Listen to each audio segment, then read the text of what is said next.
The night Alara Voss's life ended, it didn't announce itself with thunder or darkness. It came as a knock, 3 sharp raps against their apartment door at 11:43 in the evening. While her mother sat at the kitchen table, sorting through a stack of bills she'd already sorted twice, maybe the numbers would change if she looked hard enough. Alara answered the door. The man standing in the hallway wore a suit that cost more than their monthly rent. He had the kind of face that showed nothing, not menace, not apology, not humanity. Behind him stood 2 others, bigger, arms folded, eyes already past her, and moving through the apartment like they owned it. He held out a manila envelope. "Your father's account," he said. "Mr. Moretti expects settlement within 48 hours. Should that prove inconvenient, alternative arrangements have been prepared." He dropped the envelope on the floor in front of her feet. He didn't wait for her to pick it up. He turned and left, and his men followed. The hallway was empty again, like nothing had happened, except the envelope was there on the tile, thick and white, and inside it was a number that made Alara sit down on the floor right there in the doorway and put her face in her hands. $412,000. Her father had been gone for 6 weeks. If you've ever had someone disappear from your life, without explanation, just gone, phone dead, no note, no warning, then you already know what it does to the space they left behind. It doesn't feel like absence. It feels like a hole in the floor you keep almost stepping into. Alara's father, Marcus Voss, had walked out to buy groceries on a Tuesday and hadn't come back. Police filed a report. They made 2 phone calls over 3 weeks. Then they stopped calling, and now this. Subscribe to this channel so you don't miss what happens next. Drop a like and tell us in the comments what city or country you're watching from. We want to see how far this story has traveled. Now stay with us, because what Alara is about to walk into will change everything she thought she knew about her father, about debt, and about who has been protecting her family all along. Alara didn't sleep that night. She sat at the kitchen table across from her mother, Elena, who was 54 years old and had the look of a woman who had survived many difficult seasons, but was not sure she had one more in her. Elena's hand shook slightly when she poured the coffee. She'd been doing that for the past 2 weeks, the shaking, but neither of them had named it. Alara spread the papers from the envelope across the table between them. "How long did you know?" she asked. Her mother didn't answer immediately. She stared at the top sheet, at the letterhead with its black border, and the embossed insignia of something that looked like a crow perched on a scale. "I didn't know the amount," Elena finally said. "I knew he'd borrowed. He told me it was manageable," he said. She stopped. He said he had a relationship with these people, that they were different from what people said. Different. Alara repeated the word without inflection. "I know how that sounds. It sounds like he borrowed $500,000 from the Moretti family and told you not to worry about it." Elena flinched, not at the words, but at the name. The Moretti name did that to people in this city. It was the kind of name that lived in the back of the throat, that you swallowed rather than said out loud in public places. The Morettis had been embedded in the city's infrastructure for 3 generations. Not the cartoonish kind of mob family you saw in movies, all shouting and theatrics, but the quiet, institutional kind that had lawyers and accountants and city council members who returned their calls on the first ring. Dante Moretti was the current head of the family. He was 36 years old. He had been photographed exactly once in the last 4 years at a charity fundraiser for a children's hospital, and in the photograph, he looked exactly like what he was composed. Unreadable, completely unbothered by the camera or anything in its vicinity. He had dark eyes and a jaw like something cut from stone, and an expression that suggested he had made decisions in his lifetime that most men couldn't stomach and had not lost a single night of sleep over any of them. Alara had seen that photograph. She pulled it up on her phone at 3 in the morning after reading through the debt papers, and she'd stared at it for a long time, trying to understand what kind of man her father had willingly walked toward. She didn't find an answer in the photograph. What she found was a phone number at the bottom of the last page of the documents, handwritten. Below it, in the same careful print, "Call before you make any decisions. DM." She showed it to her mother. Elena looked at it, then at Alara, and said nothing. "I'm going to call," Alara said. Alara. We don't have $400,000, Mom. We don't have $40,000. Danny's tuition is already deferred, and you're 3 months behind on the electric bill, and I've been covering it with the money I saved from the restaurant, and that's almost gone. So unless you have a different plan, I'm going to call the number. Her mother pressed her lips together. She reached across the table and picked up her coffee cup and held it in both hands like she was trying to warm them, even though the kitchen wasn't cold. Just be careful what you agree to, Elena said. Alara called the number at 7 in the morning. A man answered on the second ring. Not Dante Moretti. Someone who spoke in the flat, patient cadence of a person whose entire job was to manage other people's panic. Miss Voss, he said, before she'd given her name. Mr. Moretti anticipated your call. He'd like to meet with you at the Blackthorn estate this evening. Car will be sent at 8. I didn't agree to come to his house. No, the man said. You agreed to call, and now you've called. The next step, if you choose to take it, is the meeting. Mr. Moretti prefers to have these conversations in person. And if I don't come, a pause. Not long. Maybe 2 seconds. The original terms of the notice stand, the man said. 48 hours. Though I'll be honest with you, Miss Voss, Mr. Moretti asked me to tell you that he has no interest in making your family situation worse. He sent the notice because protocol required it. The conversation he actually wants to have with you is a different one. Elora stood in the hallway of their apartment with the phone against her ear and stared at the small framed photograph of her father on the wall. He was grinning in it, holding up a fish he'd caught on some weekend trip years ago, before everything. He looked like the most uncomplicated man in the world.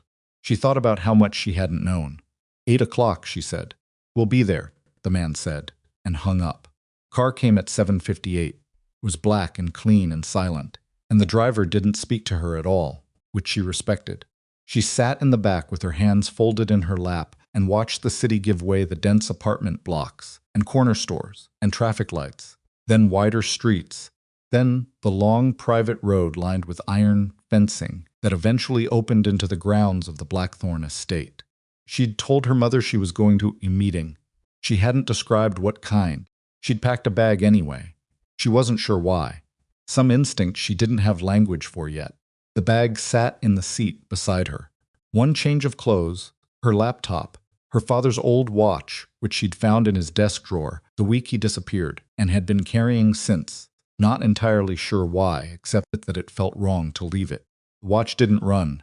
The crystal was cracked, but it had his initials on the back, M. V, scratched in uneven letters like he'd done it himself. State was vast. That was the only honest word. The gates alone were 12 feet tall, wrought iron with the Moretti crest worked into the metalwork. Through them she could see the facade of the main house, which was 3 stories of dark stone, with lit windows on every floor despite the hour. There were men positioned along the approach, not obviously threatening, just present. The way furniture is present in a room, you don't look directly at it, but you're always aware of it. Car stopped at the main entrance. A woman in a gray suit met Alara at the door, 40s efficiently put together, with the contained expression of someone who had been doing this job long enough that it no longer surprised her. Miss Voss, I'm Celia. I'll take you to Mr. Moretti. Is there anything I should know before I go in? Alara asked. Celia looked at her, a small measured look. He doesn't like being interrupted, Celia said, and he doesn't like being lied to. Other than that, he's straightforward. Alara almost laughed. She swallowed it.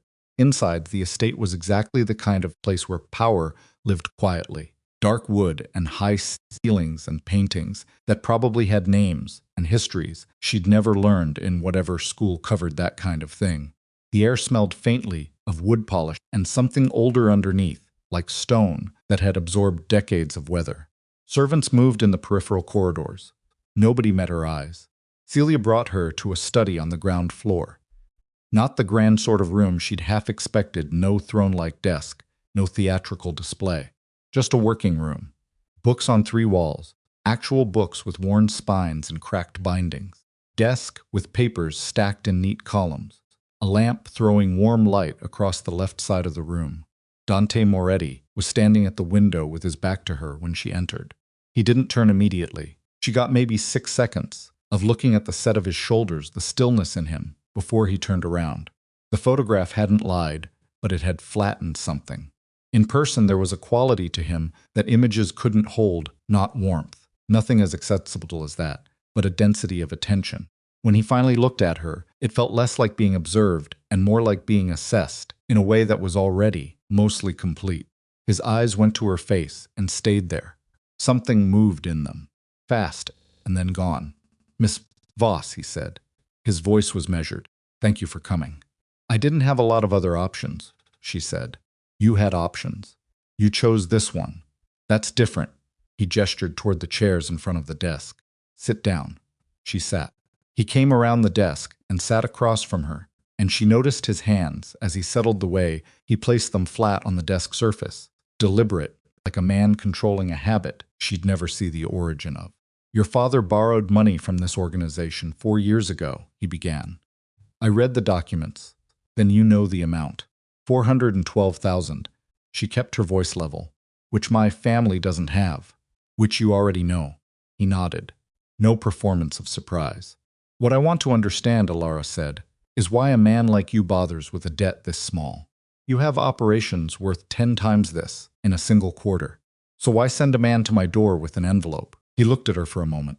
"Protocol," he said. "When a borrower disappears without resolution, the account doesn't close. Process continues. My father didn't disappear by choice. That's not something I'm able to confirm or deny at this meeting." She felt the sentence land differently than he'd probably intended, or maybe exactly as he intended. "You know something," she said. He didn't answer. "Mr. Moretti," she leaned forward. She was 26 years old and sitting across from the most dangerous man in the city, and she was not going to flinch. "My father has been missing for 6 weeks. The police have nothing. My mother is. She is not doing well. My younger brother doesn't know how bad it is yet, and I'd like to keep it that way as long as possible. If you know something about where my father is, or what happened to him, I am asking you directly." Dante Moretti looked at her for a long time. "I'm going to make you an offer," he said. "Hear it completely before you respond. Go ahead. Work here, inside the estate, for 1 year. Administrative work, my operations require someone with your organizational background. And yes, I've looked at your resume. At the end of the year, your family's debt is erased. Completely. No residual, no interest, no contact." Alara stared at him. "You want me to work for you. I want you to work for this organization. You'd have appropriate compensation on top of the debt clearance. Private quarters here in the estate. Full access to most areas. Most areas. This is a large house with complicated operations. Some areas aren't relevant to your role." She sat back, looked at him, tried to read the space between his words, and found nothing she could name. "Why me?" she said. "You're qualified. There are qualified people who aren't connected to a debt case. Why specifically me?" He held her gaze. "Because your father was important to this organization," he said, "and his daughter deserves to be treated accordingly."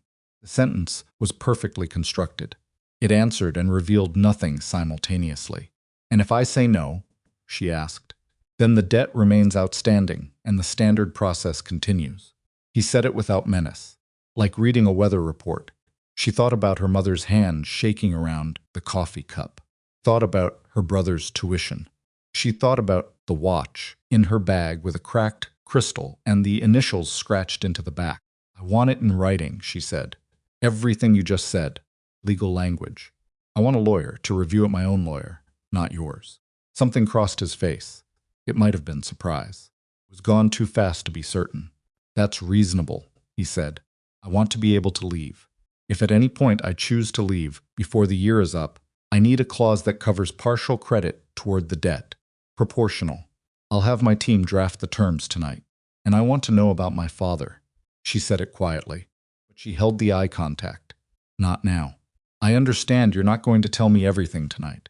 But before this year is up, I want the truth about what happened to him. That's non-negotiable." Dante Moretti was quiet for longer than any of his other pauses. "I'll tell you what I'm able to tell you," he said finally. It wasn't a yes, it wasn't exactly a no. She filed it and didn't push. "Then I need to go home tonight, explain this to my mother, and be back tomorrow morning." He nodded. She stood, picked up her bag. She was almost at the door when he spoke again. "Miss Voss." She stopped, turned. He was still sitting at his desk, but he was watching her with that quality again, the complete held attention. "The watch," he said. "The one in your bag. I'd keep that close if I were you." She went very still. "How did you know about the watch?" He didn't answer. She looked at him for 3 full seconds, long enough to understand that she had just stepped into something much larger and much older than a debt, and then she walked out. She barely slept that night either. She lay in her narrow bed and stared at the ceiling and turned the conversation over and over. The way his expression had shifted when she first walked in, the sentence about her father being important to this organization, the watch, the way he'd said it not as a threat but as a warning, which somehow felt like the more unsettling option. She thought about what her father must have been, to a man like Dante Moretti, not just a borrower, something else. She fell asleep near 4 in the morning and woke up at 7 and called the estate's number from the documents. "I'll be there by 10, Alara said. "We'll be ready," Celia said. Alara dressed, packed 2 more changes of clothes this time. Her mother stood in the kitchen doorway, watching her. "You're going back," Elena said. "I'm going to work there for a year. All the debt gets cleared. It's in writing. And I'm having someone check the contract before I sign anything." Elena was quiet. Her eyes moved to the bag. "Alara, your father." She stopped, tried again. He trusted that man. He genuinely trusted him. For a long time I was angry about that. But he, whatever happened, your father, believed Dante Moretti was different from what everyone said. Different how? I don't know exactly. Elena shook her head. He said something once. He said Dante Moretti was the only person in that world he'd ever seen refuse to hurt someone who couldn't fight back. He said it like it was rare, like it mattered.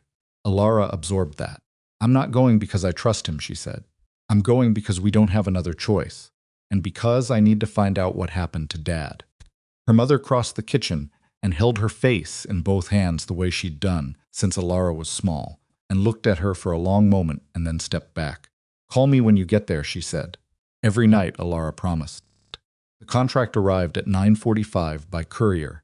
Alara sat at the kitchen table with her phone and read it alongside the 2 free legal resources she'd been able to reach by email at 7 in the morning. One, a junior attorney who owed her a favor. One, a cousin who'd passed the bar 2 years ago and had 20 minutes between appointments. Terms were exactly as stated. Debt clearance at 12 months. Partial proration clause, worded tightly but present. Compensation at a figure that made her cousin say, "Are you sure this is real?" under his breath. Private quarters. Appropriate access. Single line at the bottom. Employee may terminate with written notice. Proration applies. "Clean," her cousin said. "Almost too clean for this kind of." He stopped. "Who did you say this was for?" "I didn't," she said. He didn't ask again. She signed it. She put the watch in the front pocket of her bag, where she could feel it against her hip. Then she picked up her things and walked to the car that was already waiting at the curb. And she rode through the city as the morning sharpened around her. And she watched a bus like someone who wasn't sure when they'd see it from this angle again. The gates of the Blackthorn estate opened as the car approached, closed behind her. Inside the entry hall, Celia was waiting. She handed Alara a key card and a small printed sheet with her room number and a schedule for the following morning. "Mr. Moretti will want to review your first week's assignment this evening," Celia said. 6 o'clock. The study, all right. "Your room is on the 2nd floor, East Wing." Celia paused. "The West Wing is restricted. Don't go there without an escort." "What's in the West Wing?" Celia looked at her, the same small, measured look as before. "The West Wing," she said, "has always been restricted."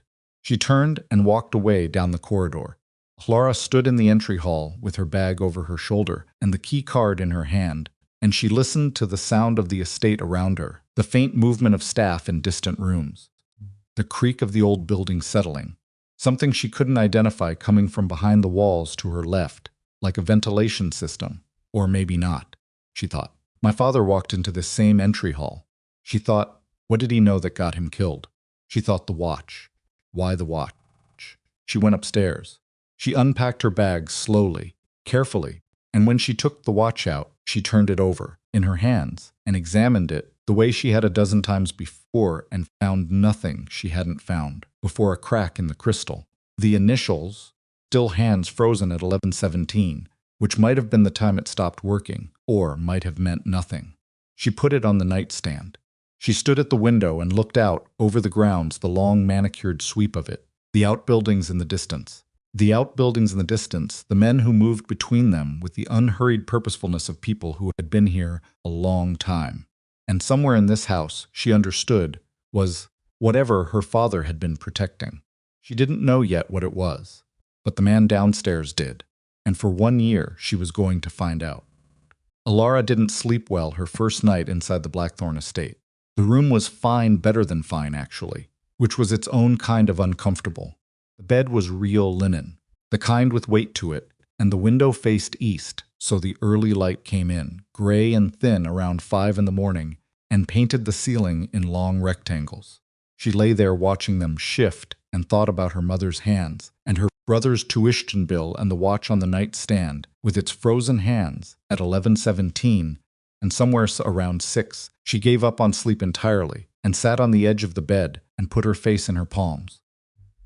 First morning inside the most dangerous house in the city, packed like she was going to a job interview. She'd signed a contract like she was taking a temp position. She'd kissed her mother on the cheek and said every night, "I'll call every night," and walked into a car like it was the most ordinary transaction in the world. None of it was ordinary. She dressed, splashed cold water on her face, and went downstairs at 7, because sitting in that room waiting for something to happen felt worse than moving. Kitchen was already active.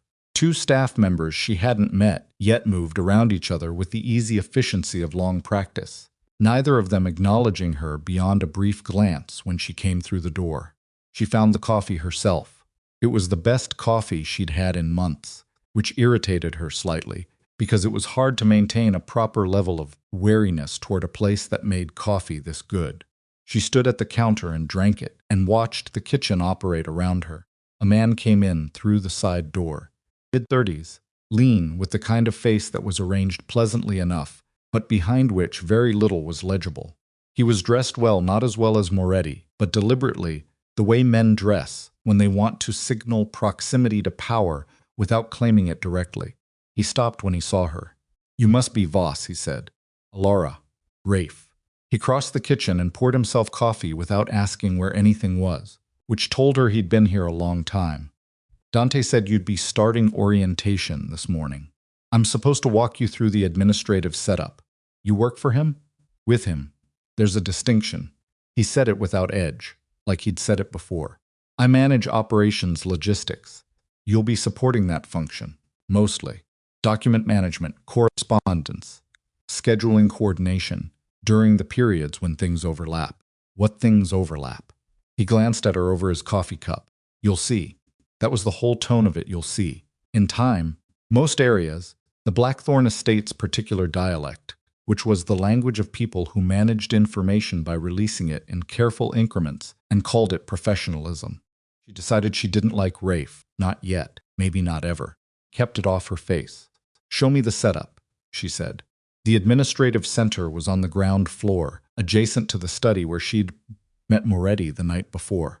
3 rooms connected by interior doors, one for filing and records, one that functioned as a communications hub with secure terminals she didn't yet have access to, and one smaller room with a plain desk and a window that looked onto an interior courtyard. That last room was apparently hers. "You'll start with correspondence sorting," Rafe said, dropping a stack of physical folders on the desk. "Letters, contracts, requests, anything that comes in through the formal channels gets reviewed, logged, and flagged. Red tab means it goes directly to Dante. Blue tab means it sits in the secondary queue and I review it first. Green tab means it's routine and you handle it yourself. Standard response templates are in the second drawer. And if something doesn't fit those categories, it fits one of those categories. Everything, everything." He said it like it was a simple fact, and not the most controlled information environment she'd ever walked into. Questions? She had about 40. She asked the one that mattered most right now. "What am I not supposed to touch?" He looked at her again, that flat, assessing look. "The West Wing records," he said. "Anything with a black tab. The server room is keycard restricted, and your card doesn't have that clearance. The archive room in the basement requires Dante's direct authorization. He paused. You'll know the restricted areas because you won't be able to get into them. Simple enough. Most things here are simple, he said. Won't make them complicated. He left her with the folders. She sat down at the desk, opened the first one, and started reading. By the third day, she had a rhythm. Not comfort, she wasn't comfortable, and she didn't think comfort was something the estate was designed to produce in its newer occupants. But a rhythm. Up at 6:30. Coffee in the kitchen, where she'd learned the names of two of the staff, Petra, who ran the household domestic operations with military precision and an almost complete absence of small talk, and a young man named Soren, who managed deliveries and whose main conversational register was a kind of cheerful blankness that Alara couldn't tell if it was genuine or practiced. Work by 7:30. The folders were denser than they looked. Not because the content was complex, most of it was, on its surface, entirely legal business, property management correspondence, legal notices from 3 different firms, scheduling requests for meetings she'd never attend. But there was a grammar to the way things were worded, a gap between what the letters said and what they meant.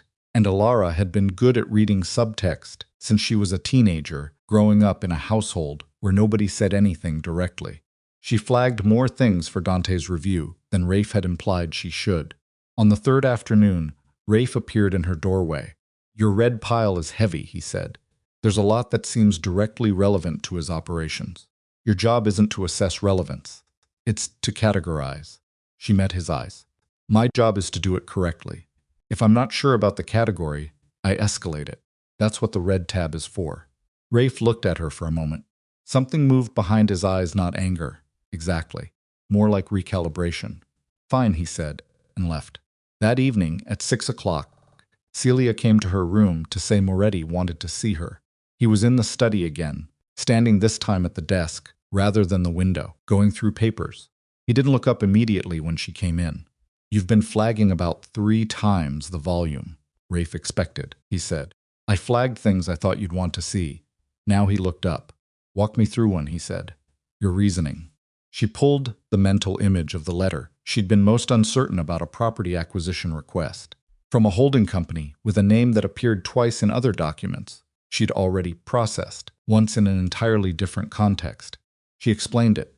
The name, the cross-reference, the slight discrepancy in the registered address that probably meant nothing and might mean something. Dante listened without interrupting. When she finished, he was quiet for a moment. The discrepancy means something, he said. You were right to flag it. He set down his pen. Rafe should have trained you to look for that. He didn't, because he assumed you wouldn't catch it. He underestimated me. Most people will, Dante said. It's useful. Don't correct it too fast. It was the most direct thing he'd said to her since the first night. She wasn't sure if it was advice or a warning, or something that functioned as both. My father, she said. His expression didn't change, but something in the room shifted, a pressure drop, barely perceptible. Not yet, he said. I'm not asking for everything. I'm asking for something. One thing. You said you'd tell me what you're able to tell me. He was quiet for 3 full seconds. Your father worked for this organization, he said. Not as staff, as a consultant, specifically in financial architecture. He was good at it. Better than most of the people we've paid 5 times as much. She absorbed that. For how long? 7 years. 7 years. Her father had spent 7 years working for the Morettis and had said nothing about it, not to her, not as far as she could tell to her mother, had simply gone to his consulting work every day and come home and helped with homework and grilled things on weekends and been her father. He didn't tell us, she said. The words came out flatter than she intended. He was protecting you by lying for 7 years, keeping you out of it. There's a difference. Dante said it without apology, but also without dismissal. That choice was his to make. I didn't ask him to make it. She wanted to push further. She could feel the edge of something larger, just past the part of the story he was giving her. But she also understood, with the instinct she'd been developing since the first night, that pushing Dante Moretti past the point he'd decided to stop was not going to get her more information, going to get her a wall. Okay, she said. I'll keep working. She left the study. In the corridor, She stopped and stood with her back against the wall and breathed for a moment. Just breathed. 7 years. What does a man do for 7 years inside an organization like this? What does he see and learn and carry home in silence? And, at the end of it, what does he find that is dangerous enough to make him disappear? She went back to her room and called her mother. "I'm fine," she said, which was mostly true. "The work is manageable. The people are. It's a strange place." "Is he?" Elena paused. "Is Moretti what you expected?" "I don't know what I expected. Your father said he was a complicated man, that he had rules nobody outside the organization understood." "He has rules," Alara said. "I haven't figured out all of them yet." After she hung up, she lay on the bed and stared at the ceiling and thought about rules, and about a man who had them, and about what it meant that her father had chosen to operate inside a system governed by such a man for 7 years. The trouble started in the second week. Came from a direction she hadn't expected, not from Moretti, not from the restricted corridors or the locked rooms, but from within the administrative team itself. There was another woman in the records room, older than Alara by perhaps 15 years, with short, dark hair going gray at the temples and the compressed energy of someone who had learned to make herself small in spaces where that was safer. Her name was Dara. She handled the physical archive system, the older files, the pre-digital records that went back decades in fireproof cabinets that lined 2 walls of the filing room. Alara hadn't spoken more than logistics to her in the first week, but on a Tuesday in her second week, she came into the filing room to cross-reference a holding company name and found Dara standing very still in the far corner with a folder in her hands, staring at it. Not reading it, staring at it. "You all right?" Alara said. Dara startled. Actually startled, flinched back, the folder slapping closed against her chest. "Fine," she said. "Too fast, sorry. I was just cataloging." Alara looked at the folder in her arms. It was thin beige with a black tab. Black tab. She'd been told restricted. "Don't touch." Dara followed her eyes to the tab. Her face went through something complicated. "I should finish this," Dara said, and turned away and put the folder in the cabinet and locked it walked with a key ring and walked out without another word. Alara stood in the filing room and didn't touch anything. But she noted the cabinet. Second row from the bottom, third drawer. The way Dara's hands had been shaking around that folder, not the ordinary tremor of cold or fatigue, but the specific tremor of someone handling something they weren't supposed to have seen. She went back to her desk. She thought about it for the rest of the day and said nothing. That same evening, Rafe came to find her at 7:45, which was unusual. She'd learned that Rafe's workday ended precisely, and his appearances outside those hours were deliberately rare. "Dante wants the Carthage Group correspondence cross-checked against the 2019 property ledger," he said. "So, tonight. He needs it by morning." "Where's the 2019 ledger?" "Filing room. Third cabinet. Top drawer. Dara can show you." Dara went home an hour ago. Rafe blinked. She should be. He pulled out his phone, checked something, put it away. Clocked out at 6. Fine. The key for the top drawer is on the hook inside the supply closet labeled C3. You can access it yourself. He left. Alara went to the filing room, found the key, opened the third cabinet's top drawer, and pulled the 2019 property ledger. She was carrying it back to her desk when she passed the second cabinet row. The third drawer. Stopped. She looked at it for a long time. She thought about Dara's hands. She thought about what her father had been in this organization and what he might have found and what a man finds that is dangerous enough to make him vanish. Thought about the watch. She went back to her desk and did the cross-check Rafe had requested and did it thoroughly and correctly and finished at 10:40. And then she sat at her desk for another 20 minutes doing nothing except breathing. The next morning, she arrived at 7:15 before anyone else. She went to the filing room. She stood in front of the second cabinet, third drawer, and looked at the lock. And then she went to the supply closet and looked at the key hooks. 12 hooks. 11 had labeled keys. 1 hook was empty. She stood there. The missing key would have been labeled C2D3. It wasn't there. She went to her desk. Dara came in at 8 o'clock. She was composed, fully assembled, hair neat, the particular blankness of someone who has decided overnight to perform normalcy until it becomes true. Alara waited until 9. Then she went to the filing room, closed the door behind her, and said, "I need to ask you something." Dara looked up from the cabinet she was organizing. Her eyes went flat.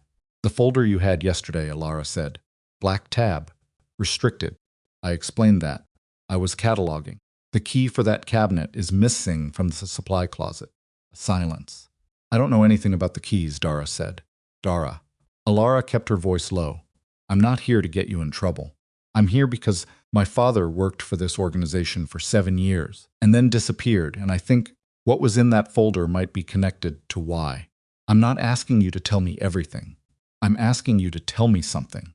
Dara's jaw was tight. She was gripping the folder in her hands, a different one, a green-tabbed routine file, meaningless gripping it hard enough that the cardboard bent. "Your father was Marcus Voss," she said. "Not a question." "Yes." Dara looked at the closed door, looked at Alara. "I've been here 11 years, she said very quietly. "I have a daughter in college and a mortgage and no other marketable skills at this point. So I want you to understand what I'm risking by saying anything at all." "I understand." "The folder I had yesterday." Dara exhaled. "Your father's name is in the records in this room. Not as a debtor, not as a consultant." She paused. "There are documents in that cabinet signed by your father. Documents he prepared before he disappeared. And they are addressed to someone inside this organization, not outside it." Alara's chest went tight. Addressed to who? Before Dara could answer, the filing room door opened. Rafe was standing in it. He looked at both of them. The look lasted maybe 2 seconds. It was the kind of look that didn't need to be long to communicate everything it intended to. "Cross-check is done?" he said to Alara. "Yes. On your desk." "Good." He didn't move from the doorway. "Dara, Dante needs the Ashworth files from last quarter.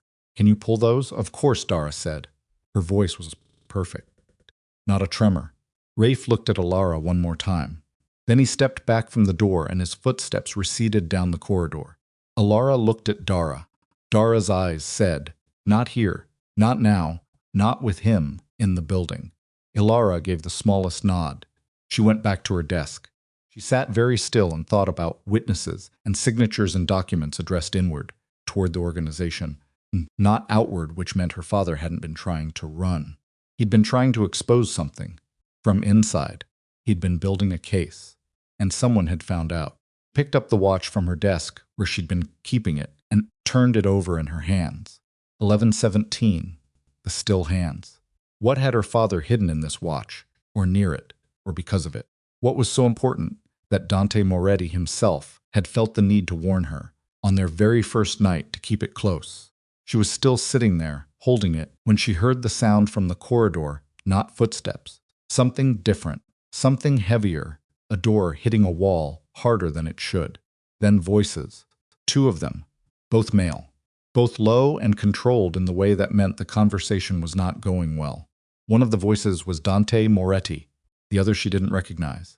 Put the watch in her pocket and went to the door and opened it half an inch. Moretti and a man she'd never seen were standing at the end of the corridor, near the entrance to the west wing. The man was older than Dante, perhaps early 50s, silver-templed, dressed in the same caliber of clothing, but wearing it differently, with the ease of someone who'd had it longer. He had a hand on Dante's arm. The gesture looked, from a distance, like the kind of casual contact between people who'd known each other for years. But Dante's body was a different statement entirely. He was angled away, not dramatically, barely enough to notice.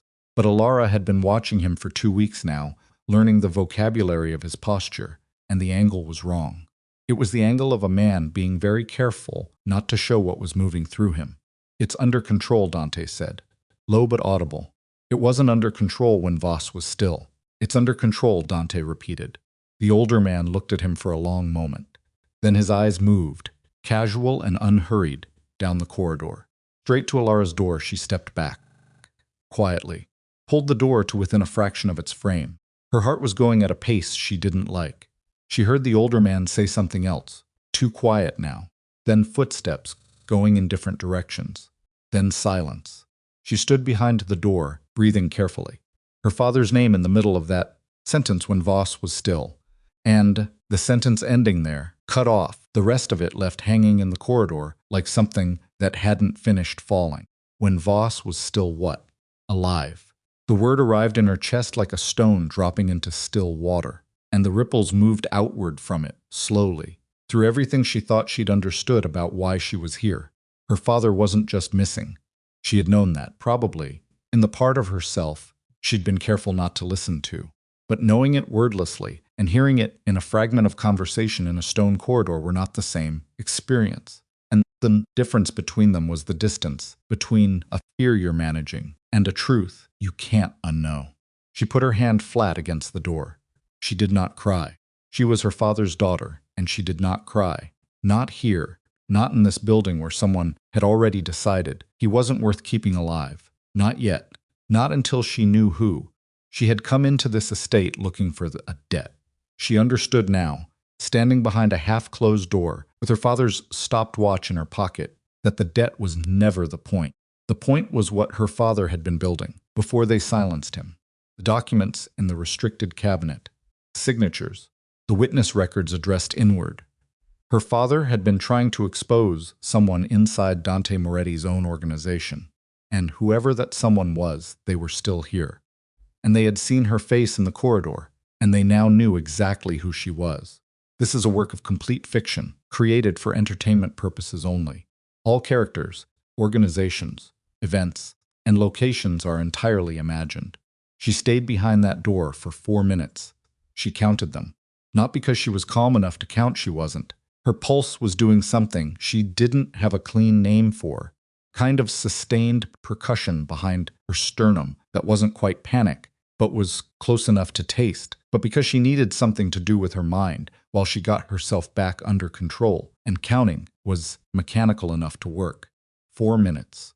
Then she opened the door, walked to her desk, sat down, and picked up the top folder from the stack. She did not look toward the swing entrance. She did not look for Rafe. She opened the folder and read the first page and understood nothing on it and read it again. Her father was dead. She didn't know it the way you know a fact from a document. She knew it the way you know something that has been true for a while already, that your body registered before your mind caught up, and catching up is just the part that hurts. She put the folder down. She picked up a pen and held it and wrote nothing. When Petra came by at 11 with the internal mail round, Alara accepted her portion and said thank you in a voice that sounded enough like herself, that Petra didn't pause. Small victories. She worked until lunch. She ate in the kitchen, alone, at the small table near the window, and watched the courtyard while she chewed food she couldn't taste. One of the guards she'd seen before crossed the yard below, heavyset, unhurried, the particular walk of a man who had been stationed in the same place long enough that alertness had become a performance rather than a state. She thought, someone in this building helped kill my father. She thought, I am eating lunch 40 feet from that person. She finished eating. She went back to work. She found Dara at 3:15 in the records annex, alone, pulling files for end-of-month reconciliation. Alara came in, closed the door behind her, and didn't wait. The man in the corridor this morning, she said. Silver hair, older than Moretti. Who is he? Dara didn't pretend she didn't know what Alara was talking about. Lucien Moretti, she said. Dante's older brother. Alara absorbed that. He's based here, he comes and goes. He has his own properties, but he maintains an office in the West Wing. Dara's voice was careful, each word placed deliberately. He's not the public face of the family. He never has been. But in terms of actual operational influence, she stopped. He runs things. He shapes things. Dante runs the day-to-day. Lucien is the architecture underneath. Dara looked at the closed door. He was the one your father was most closely working with in the early years, before things changed. What changed? Dara set down the files she was holding. She turned to face Alara fully, which felt significant, like a decision she'd been building toward for days. About 3 years ago, your father came to me, she said. He needed access to the pre-2015 contract records. I pulled them for him. I didn't ask why. That's how things work here. You don't ask why. You do the task and you go home and you don't think about it too hard. She pressed her lips together. 2 weeks after that, he came back. He'd found something in those records. He wasn't frightened. Exactly. Your father wasn't a man who frightened easily, but he was careful in a way he hadn't been before, like he'd recalibrated. What did he find? He didn't tell me, but he asked me to help him access the signature archive, the original contracts, from a specific set of transactions around 2013 and 2014. Big transactions. International routing. Did you help him? Dara was quiet. Yes, she said. And 3 weeks later, he stopped coming in. And then Rafe told us his consulting contract had been terminated. And then she exhaled slowly. And then a month after that, Rafe told us Marcus Voss had disappeared and there was an outstanding debt. And I put the two things next to each other, and I understood what they meant. And I went home, and I did not sleep for 4 days. The room was very still. The documents in the restricted cabinet, Alara said. The ones you had yesterday. He prepared them before he stopped coming in. Evidence packets signed, dated, cross-referenced against the originals. He must have spent weeks building it. Dara's voice dropped further. They're addressed to Dante, not to Lucien. Specifically to Dante, marked private and eyes only. Hidden in the archive, in a location only someone who knew this record system, as well as your father, would find. Alara's chest was doing that thing again. The sustained percussion. He was trying to get evidence to Dante, she said. About Lucien. About what Lucien had been doing with the international accounts. The routing. The money moving to parties outside the organization. Parties that, from what I could understand of the documentation, were not allies. Dara's eyes were very direct. Your father believed Lucien was planning to sell out the entire Moretti operation, not to absorb a rival, to dismantle the family's empire from the inside and liquidate the assets to an outside syndicate. The silence between them was the kind that had mass. Does Dante know? Alara asked. I don't know what Dante knows. I don't know if he ever found your father's documents. They were deeply hidden. And if Lucien had people monitoring the archive after your father disappeared, they may have been moved or destroyed. Dara paused. But I know that Lucien saw you this morning. And I know that Lucien is the reason I have spent 11 years keeping my head down and not asking questions. Because the two people I saw asked questions in my time here. One retired early, under circumstances nobody explained. And the other was your father. Alara stood with her back against the filing cabinet and breathed. Thank you, she said. Don't thank me. Find whatever your father hid and do something with it before. Dara stopped, picked up her files. The conversation was over. Before the end of the month review, the Ashworth reconciliation needs to be done by Friday. She left.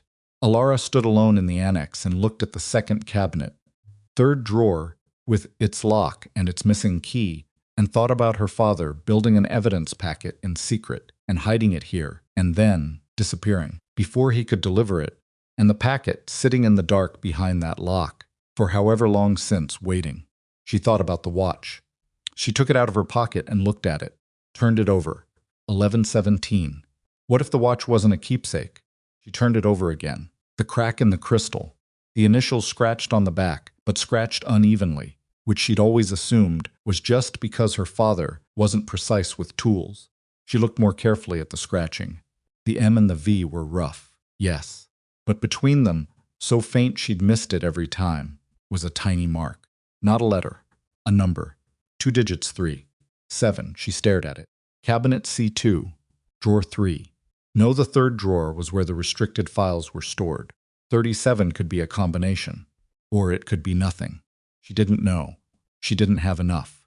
She put the watch away and went back to her desk. She requested a meeting with Dante that evening through Celia and waited. 45, Celia came to her room door. He's available.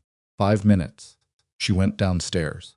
He was in the study, standing this time, looking at something on the wall, one of the older maps, a detailed rendering of city property lines from what looked like decades back. He didn't turn when she entered. Sit down, he said. I'd rather stand. Now he turned. She looked at him directly. Lucien Moretti, she said. Your brother. Tell me what he was to my father. Something shifted in Dante's face. Not surprise, she was starting to understand that surprise was not a state he allowed himself in front of other people. Something subtler, like a door closing quietly. Where did you hear that name? He said. He was in your corridor this morning. I heard you talking. He said my father's name. She paused. I want to know what my father found out about him, and I want to know if you already know. Dante was quiet for a long time. He crossed to the desk and sat, not with the performance of authority, but with the weight of a man who has been carrying something heavy enough that sitting down is a physical relief. How much do you already know? He said. Enough that I'm standing in front of you, instead of pretending I don't know anything. Less than enough to understand the whole shape of it. She watched him. I know my father was building an evidence file. I know he was trying to get it to you, specifically to you, and not to Lucien. I know something about international account routing and an outside syndicate.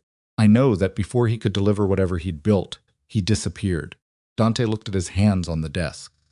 He was my friend, he said. Statement landed without dramatics, which made it hit harder.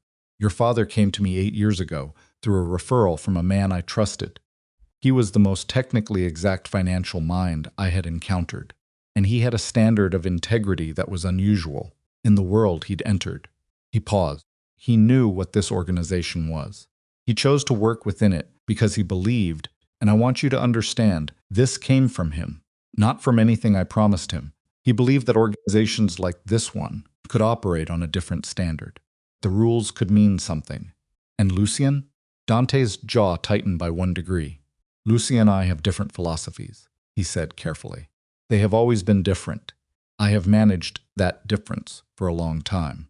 My father found out it wasn't just philosophy. Yes. He found out Lucien was selling the organization. Found out Lucien had been in contact with the Vrent syndicate for at least 4 years.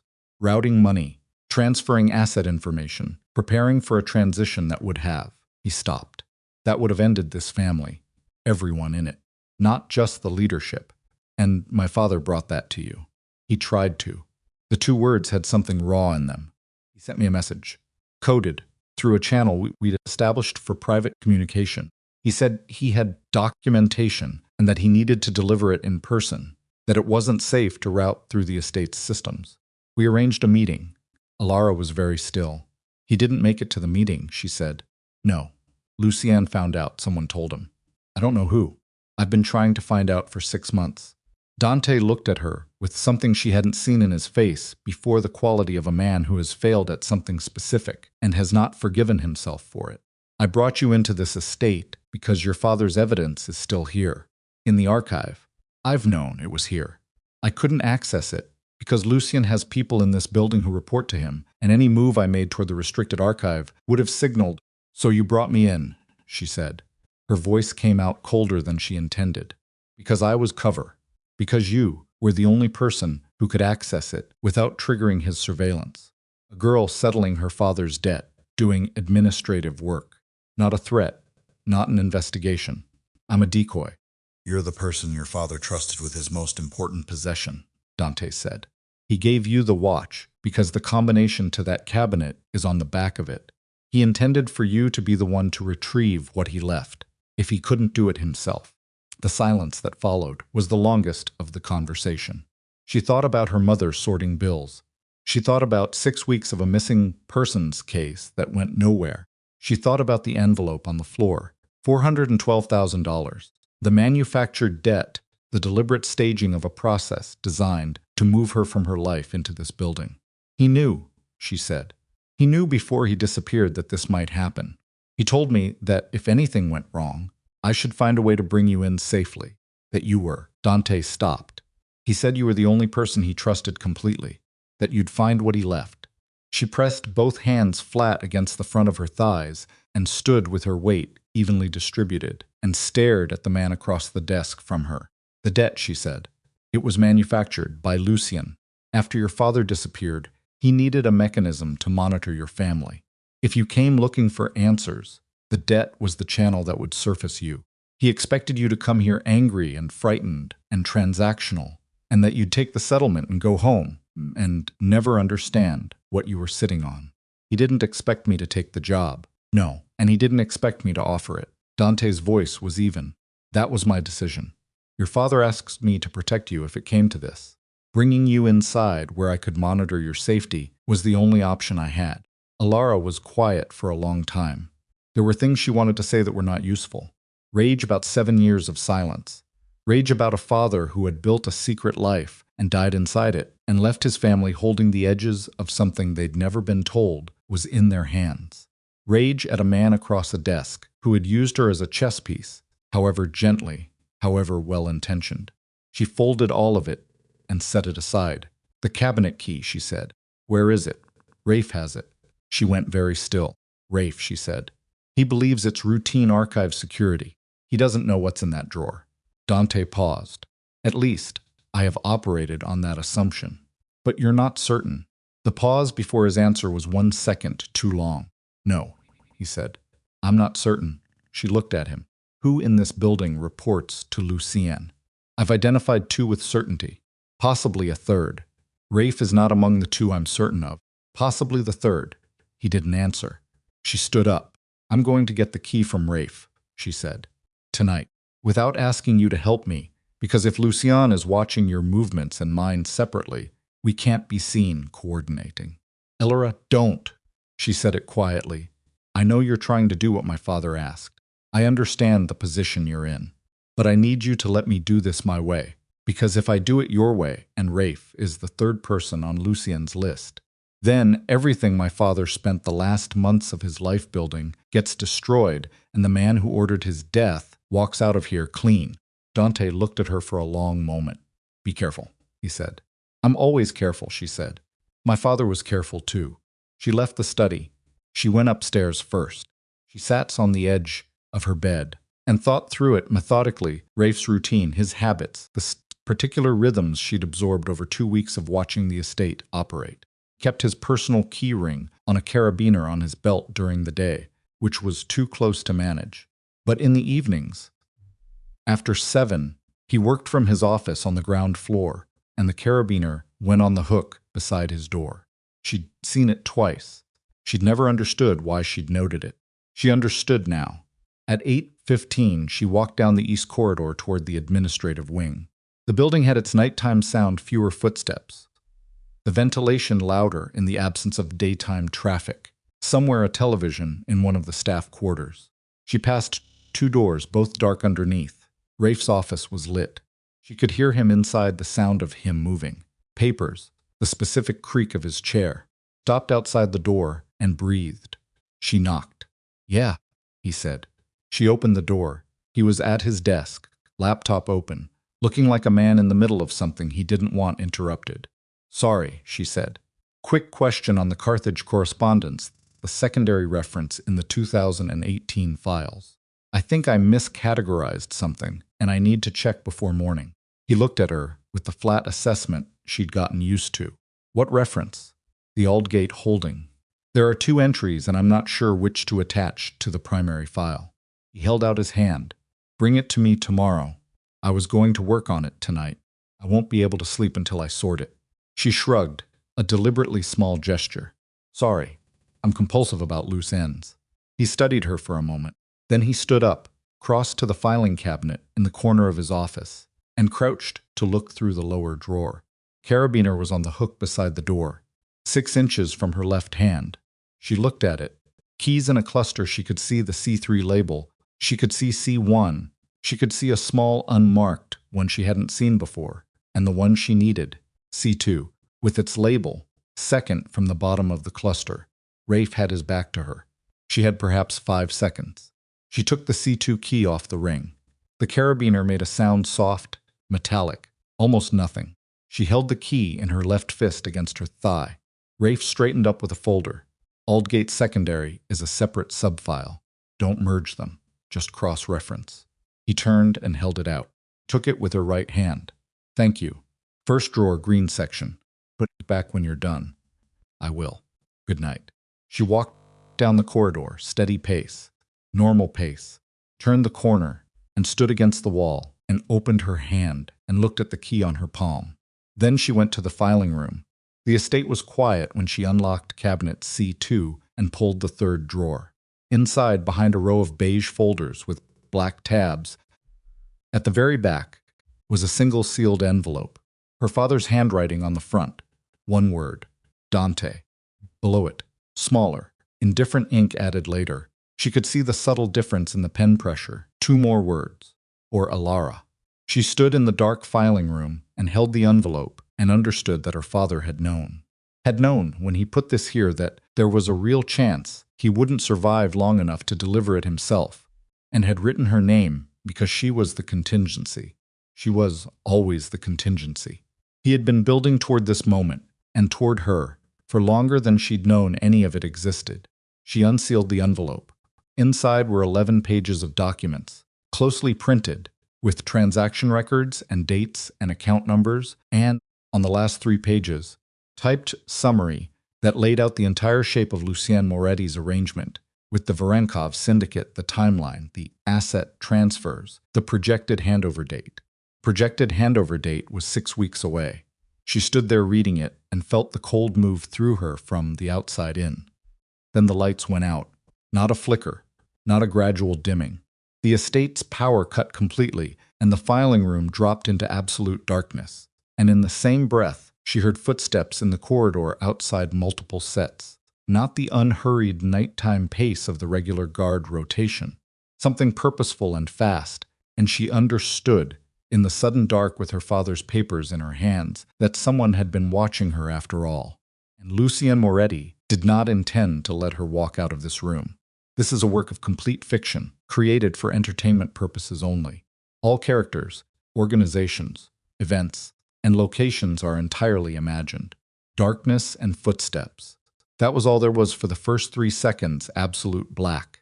And the sound of boots moving fast down the corridor outside the filing room.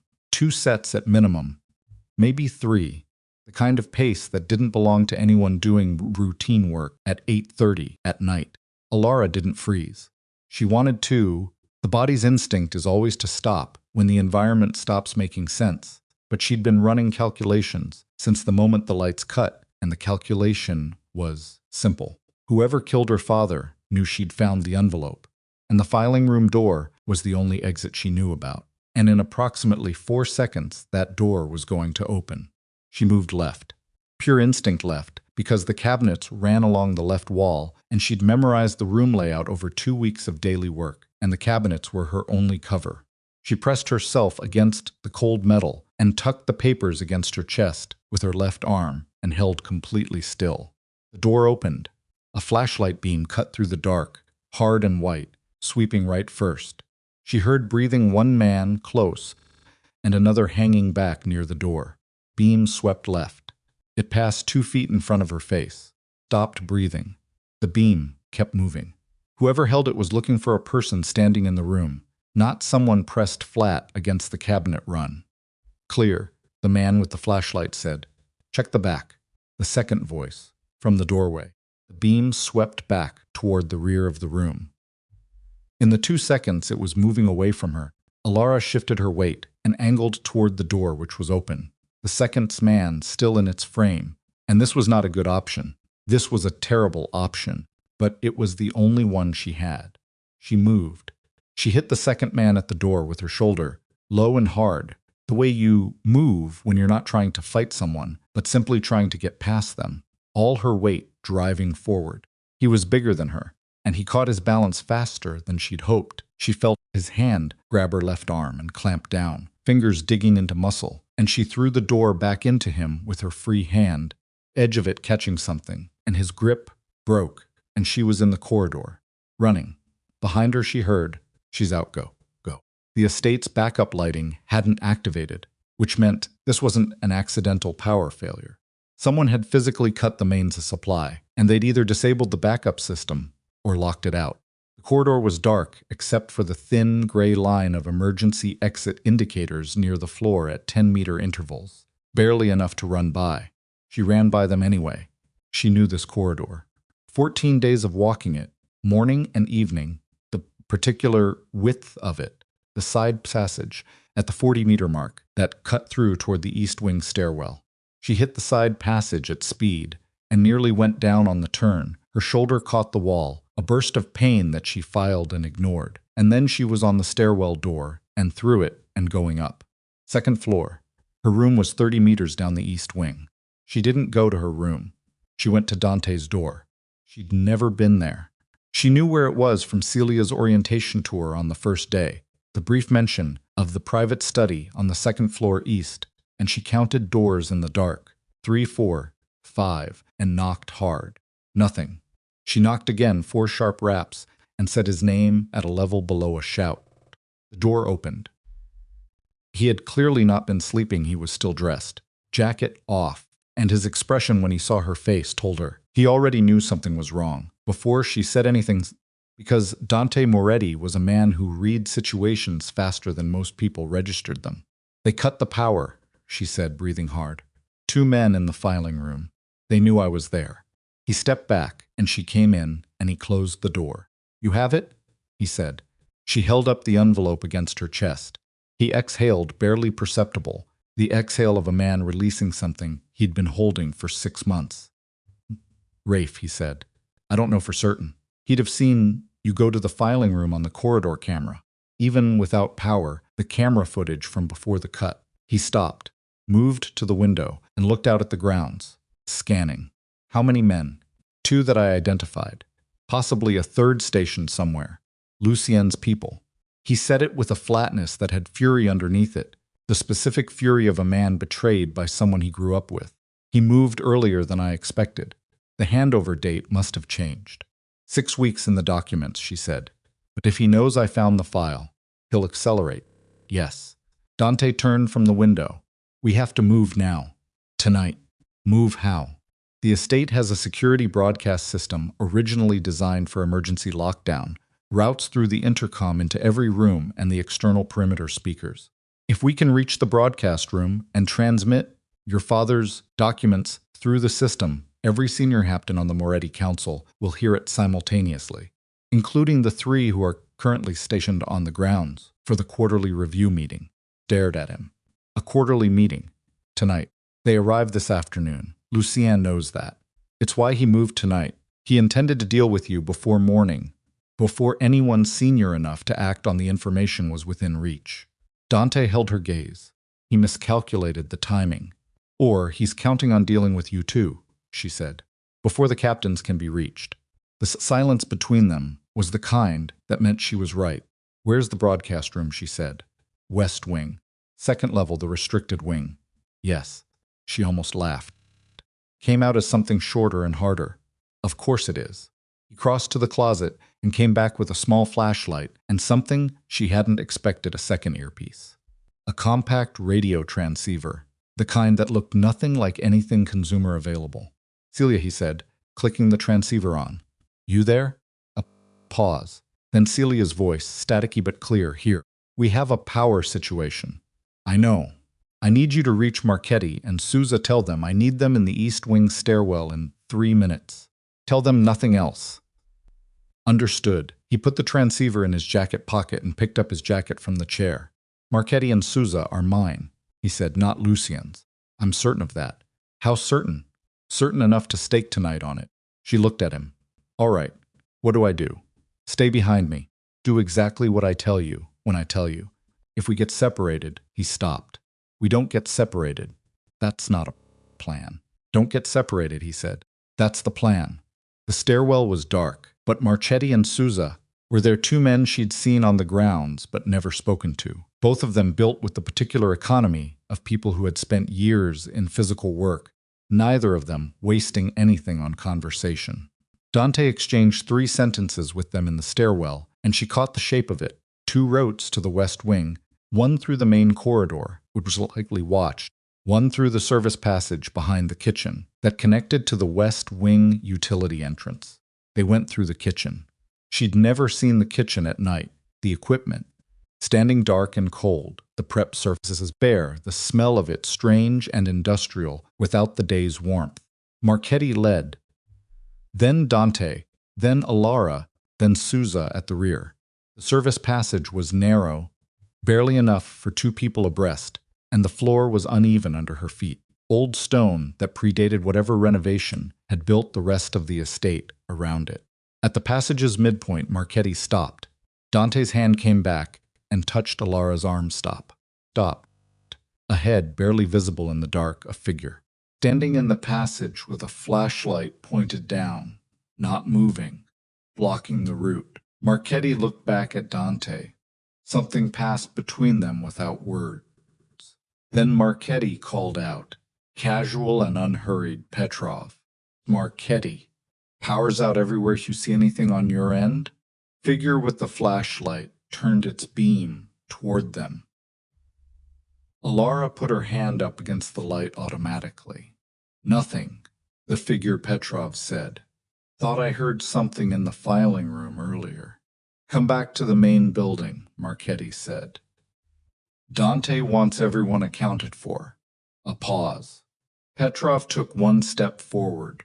Then something in his posture changed, a tiny tightening, a shift of weight, and Alara understood a half-second before it happened that Petrov was not going to come quietly, because Petrov was looking at who was standing behind Marchetti and doing the same calculation she'd been doing all night. Marchetti moved first.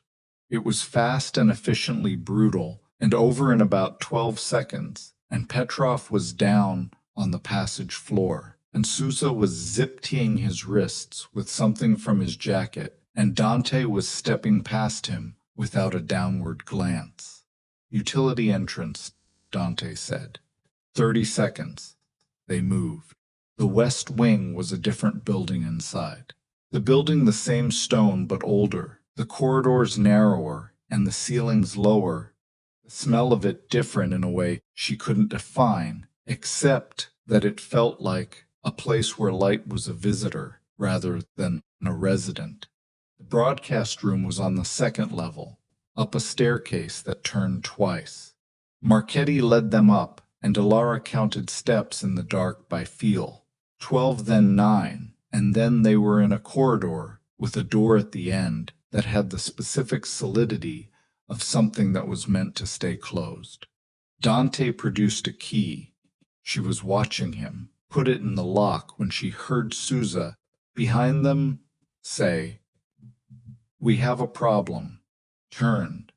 At the top of the staircase, coming up fast, were two figures' flashlights in one hand, the other hand not empty, and behind them, unhurried, because he didn't need to hurry, because he'd anticipated this route, was Lucien Moretti. He was dressed with the same precision as that morning. He looked like a man attending a meeting he'd scheduled in advance. The only thing out of place was his eyes, which were doing something controlled and cold that she recognized, with a jolt of visceral clarity, as the expression of a man for whom other people's deaths were administrative matters. "Dante," he said. "Pleasant. Almost warm. You should have stayed in your room." Dante had the broadcast room door open. He did not turn around. "You sent men to hurt her," he said. "She's 26 years old, and her father was my friend. Father was a liability who didn't understand what he'd gotten into." Lucien's voice was smooth and completely certain of itself. "The same mistake she's making. The captains are here tonight, Lucien. Captains are in the East Wing, which is currently locked down by my people. By the time they reach anyone, we'll have handled this and restored power, and the version of events they hear will be mine."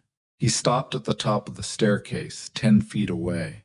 "Give me the documents, Dante, and let me deal with the girl. You walk away from tonight intact." Dante turned around. She had seen him composed, deliberate, controlled all the registers of a man who managed himself as carefully as he managed everything else. She had never seen him like this. The thing on his face now was not rage, which would have been easier to read. It was something quieter and far more serious, the expression of a man arriving at a decision he had been circling for a long time. "No," he said. Lucien sighed. Actually, sighed, like a man disappointed by an inconvenient but predictable outcome. "Then, this is going to be messier than I wanted," he said, and nodded to the two men with him. What happened next was fast, and happened in a small space, and nobody in it was moving carefully. Marchetti took the first man at the staircase. Souza took the second. Dante moved toward Lucien, and Lucien was ready for him. The two of them had grown up in the same household and trained with the same people, and there was a horrible fluency to how they moved against each other, each anticipating the other's patterns, neither of them finding the clean opening they were looking for. Alara went through the broadcast room door. She'd never been in it before, spent 2 weeks inside this estate, and never once been in the West Wing, and the room was not what she'd imagined, not sophisticated, not modern, a simple panel of equipment bolted to one wall, old but functional, kind of setup built to last rather than impress. Intercom controls, speaker routing, recording and playback functions. Spread her father's documents on the flat surface beside the panel. She found the transmit switch. She found the all zones toggle that routed to every speaker in the estate and the external perimeter. She found the recording input. She picked up the microphone. Behind her, through the open door, she could hear the struggle in the corridor, breathing, impact, the specific sounds of a fight conducted by people who were too exhausted and too committed to stop. She pressed transmit. Her voice went out across the estate, into every room and corridor, an outbuilding, an external speaker, into the East Wing, where the senior captains were locked down and could hear everything, into the grounds where the perimeter guards would hear it, through the external system. My name is Alara Voss. My father was Marcus Voss, a consultant to the Moretti organization for 7 years. Before his death, he compiled evidence of a conspiracy by Lucien Moretti to transfer control of the Moretti family's assets to the Varenkov syndicate. I am reading that evidence now. She read it, all of it, every account number, every date, every transaction record her father had built, with the precision of a man who had understood that documentation was the only weapon that couldn't be physically taken from you. Took 7 minutes. She read without pausing, without rushing, in the clear, flat voice of someone who had been told her whole childhood to speak up when it mattered. When she finished, she set the last page down. The corridor had gone quiet. She didn't know what that meant. She stood in the broadcast room with her father's papers in front of her and listened to the estate, which was making no sound she could identify. Then footsteps. One set. Coming toward the door. She picked up the nearest solid object, a metal equipment housing, heavy, awkward, and turned to face the door. Rafe walked in. He was breathing hard. His jacket was torn at the shoulder. He was looking at her with an expression she couldn't read, not the flat administrative blankness she was used to. Something more complex and less managed. Captains are out of the East Wing, he said. Dante's men got the locks open 30 seconds ago. Stared at him. Whose side are you on? She said. He was quiet for a moment. I've been asking myself that question for about 2 years, he said. I started feeding information to Dante 8 months ago. Small things. Enough to help without it being traceable. He held her gaze. I'm the reason Dante knew your father's file was still in the archive. I couldn't get to it myself without triggering the alert. You could have told me. I didn't know what Lucy San had on you, or what he'd do if I showed my hand too early. She looked at him for 3 full seconds. Where's Dante? She said.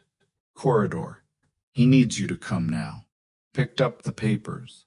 Stacked them. Held them against her chest. She walked out of the broadcast room. Corridor was crowded in a way it hadn't been 4 minutes ago. 3 of the senior captain's men she recognized from photographs and estate documents, but had never seen in person, were present, with people behind them, and the dynamic of the space had shifted entirely. Particular shift that happens when the weight of authority changes hands, when the people who were certain of their position 15 minutes ago are suddenly not certain of anything. Lucien Moretti was standing in the middle of the corridor with his hands at his sides. He was intact physically. Dante had not. She noted this hurt him beyond what was necessary to stop him. But the quality of his stillness had changed completely from the composed, scheduled meeting stillness of 20 minutes ago. This was a different kind of still, the stillness of a man who has watched every exit close. Dante was standing 6 feet away from his brother. He looked at Alara when she came out of the broadcast room, looked at the papers in her arms, looked at her face. "Captain's heard it," he said. "All of it?" "All of it." She crossed to him and held out the documents, and he took them and turned and handed them to the nearest Captain Marchetti. She understood was not a simple guard, or not only that without ceremony, a simple transfer of evidence from one hand to the hands that had the authority to act on it. Lucien's eyes followed the movement of those papers. For the first time since she'd seen him, something crossed his face that was legible. Not remorse, not fear exactly. Something smaller and more specific, the expression of a man who has run a very long play and is watching the last piece fall the wrong way. "You don't understand what you've done," he said. To Dante, not to her. The Varenkov arrangement was the only viable. "Don't," Dante's voice was quiet, stopped his brother mid-sentence with the particular authority of someone who has finally said the word they've been not saying for years. "Don't explain it to me. I don't want the explanation." "Dante, you had Marcus killed," Dante said. Still quiet, still not moving. "He was my friend, and you had him killed, and you built a story around his family to cover it. And you've been in this building for 6 months eating at my table, and I want you to understand that there is nothing you can say right now that I will hear as anything other than what it is." Corridor was completely silent. Lucien looked at his brother for a long moment. Something moved in his face that she couldn't interpret, the residue of a relationship that had existed before all of this. Before the conspiracy and the betrayal in the body of Marcus Voss, a relationship between two men who had grown up together, and what that becomes when one of them crosses the line, the other one won't. Then Lucien looked at Alara. "Your father," he said, "chose a side. He understood the consequences." She looked back at him. 26 years old, and she had come into this estate with one suitcase and a manufactured debt, and she had just broadcast her dead father's evidence across an entire criminal organization's senior leadership. Tired in a way that went down to the bone, but she held his gaze without flinching. "So did I," she said. Marchetti put his hand on Lucien Moretti's arm. Lucien did not resist. He was walked down the corridor and around the corner and out of her sight, and the sound of his footsteps faded into the dark of the west wing. And then there was nothing. Dante stood in the corridor with his hands at his sides. He looked like a man who had just finished a fight that had actually started years ago and was only now, in this corridor, in the dark, arriving at its conclusion. He looked at Alara. She looked back at him. She was still holding the watch. She didn't remember picking it up from where she'd set it in the broadcast room. But it was in her left hand, the cracked crystal, and the still hands, and her father's initials on the back. And she held it and felt the weight of it, and she held it and felt the weight of it and thought about a man who had trusted her to finish something he couldn't finish himself. "It's done," she said. Dante considered the question honestly, which she'd come to understand was the thing he did. instead of reassuring people. The organization part of it, he said. Yes, tonight. And the rest? The rest takes time, she nodded. The estate's power came back on. The lights returned all at once, every corridor, every room flooding everything back to visibility. After the long dark, and in the sudden brightness, the corridor looked entirely ordinary. Just a corridor in a large old house. Unremarkable, and she was standing in it at past 9 o'clock at night, holding a broken watch and a stack of papers that had cost her father his life. Dante looked at her in the light. "Are you all right?" he said. She took a breath, let it out slowly. "Ask me tomorrow," she said. He nodded and said nothing more, which was the right answer. And the corridor held until the light changed, and the them both in the recovered light, while somewhere in the deeper rooms of the Blackthorn estate, the architecture of everything Lucien Moretti had built began its long, quiet collapse. The light stayed on. That was the first thing she registered, standing in the West Winger corridor, with her father's watch in her left hand, and the sound of Lucien Moretti's footsteps still fading, somewhere in the dark behind the turn. The lights had come back, and they stayed on, and the estate breathed around her in a way it hadn't since she'd arrived, something released. The held quality of a house that had been keeping a secret for a very long time, finally letting the air move through it normally. She stood there for maybe 30 seconds. Then her Sig decided they were done performing, and she put her back against the corridor wall and slid down it until she was sitting on the floor with her knees up and her head back against the stone. She held the watch against her sternum at the ceiling and looked at the sea. Dante did not tell her to get up. He sat down on the floor beside her, jacket still on, back against the same wall, and said nothing, and that was exactly the right thing. For a while she said, "My father knew he wasn't going to make it out." "Yes," Dante said. "When he wrote my name on that envelope, he knew. I think he'd known for a few days before he disappeared. He sent me the coded message. He hid the documents. He left you the watch. He was moving quickly because he understood he'd been identified, and he was trying to close as many doors behind him as he could." Turned the watch over in her hands, the initials. Tiny numbers between them she'd spent weeks not seeing. He should have run. He wouldn't have run, Dante said. That wasn't who he was, I know. She exhaled slowly. What I'm angry about. Dante didn't try to rationalize it. He just let the sentence be what it was, which was an honest thing said by a daughter who had lost her father twice, once to the secret life he'd chosen, and once to the consequences of it. After another few minutes, she got up off the floor. Her shoulder hurt where it had caught the wall in the corridor during the run. Her hands were steady, which surprised her slightly.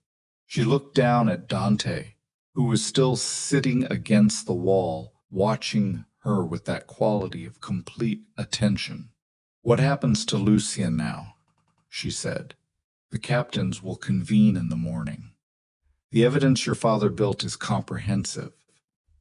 There are protocols." He said it carefully, not obscuring what the protocols meant, but not spelling it out either, and she appreciated the calibration. "He won't walk away from it." "No," Dante said. "He won't walk away from it." She nodded. "That was enough for tonight. I need to call my mother," she said. "There's a room at the end of this corridor with a working phone. Take as long as you need." She walked down to the end of the corridor and found the room and sat on the edge of a plain chair and called home. Her mother answered on the second ring, which meant she hadn't been sleeping either. Ilara, just her name, but the way she said it, it had 3 weeks of waiting compressed into it. "I'm okay," Ilara said. "I'm okay. I found what Dad left. I found all of it. Silence. The particular silence of someone who has been holding themselves together with both hands for a very long time, hearing that they can, maybe, let go a little. He knew, Elena said finally. Not a question. He knew everything. Spent months building it. He hid it here so someone could find it when he couldn't deliver it himself. Alara pressed her hand flat against her knee. He knew about me, Mom. He wrote my name on it.